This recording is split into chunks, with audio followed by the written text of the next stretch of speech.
Welcome back, everybody. Tim Ross and Jerry the King Lawler back with you, and I'm a little bit shocked that the music we're hearing, that's the music of the old Hart Foundation. That's right. Hey, speaking of kings, there's the King of Hearts accompanying the Anvil. And you know why he's doing that? Because the Anvil, look at that idiot sign there. The Anvil was the Hart Foundation. He was the leader of the team. What do you mean he was the team? Yeah, are you nuts? No, I'm not. What do you mean? Let me explain it to you once, Jethro. On every team, there's always a leader, and then there's sort of a second banana, a follower. Just like Johnny Carson, you know, and then there was the second banana, Ed McMahon. There's David Letterman, and then there's, of course, Paul Schaefer. And then there's like me, and then there's, of course, you. And there was Jim the Anvil Neidhart, the leader, and Bret Hart, he was the second banana. Well, that's a rather ludicrous analogy, and I think most of our fans would agree that you're dead wrong. No way. I don't know how the Anvil carried Bret Hart on his shoulders as long as he did. Well, might have got a side headlock, but not for long, and he was drilled by the Anvil.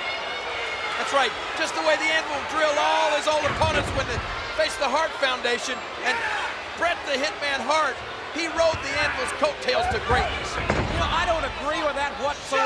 I don't know how you can try to perpetuate this garbage. Because I've talked to the Anvil personally. He told me that even after the foundation was disbanded and Bret Hart went on to become a single wrestler, he still called the Anvil time and time again on the telephone and asked for his advice against the different opponents he was facing.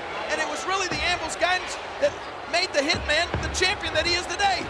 Well, he's a powerhouse, no doubt about it. Nice elevation there. And he has got that low center of gravity, 280 pounds, and he's just as nasty as he is strong. The reason he's so upset is after all the help, all the guidance, all that he gave to Bret the Hitman Hart, not once did Bret Hart show any gratitude. Not once did he call him up and thank him. Never did he show his appreciation. And how do you know that? He told me. And you believe him? After what he's done? Yes, I believe. After turning Hart listen. Foundation.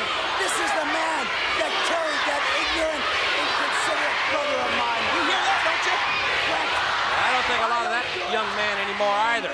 King of Hearts. Because I am the king of... Well, the fans, that's what I'd like to be doing right now, too. Get Bret out here. You hear the fans here? We want Bret, we want Bret. Yeah, well, I'm sure that the King of Hearts would like for him to come out, too. But Bret's a coward. He's got a big yellow streak down his back. He's not going to come out here while the Anvil and the King is out here. That running power slam is about as intense as anything you'll see. Watch this, watch this. I've heard about this. The submission maneuver right here. Look, ooh. Well, that is painful, and he loves it. He loves it. Look on his face. Oh, man. I'll tell you something. A lot of folks have a bullseye drawn on that man. I'm talking about Razor Ramon, Diesel, a lot of guys. And Bret the Hitman Hart has no love lost for his brother-in-law, Jim the Anvil Neidhart. Well, Owen knows that the Anvil is the only family member he can really trust. Well, that's really pathetic, I can tell you that. The Anvil turned that man against his own mother and father, and that's repulsive. Oh, is that so? It certainly is. I'll tell you what's great. Take a look at him. The King of Hearts in all his glory.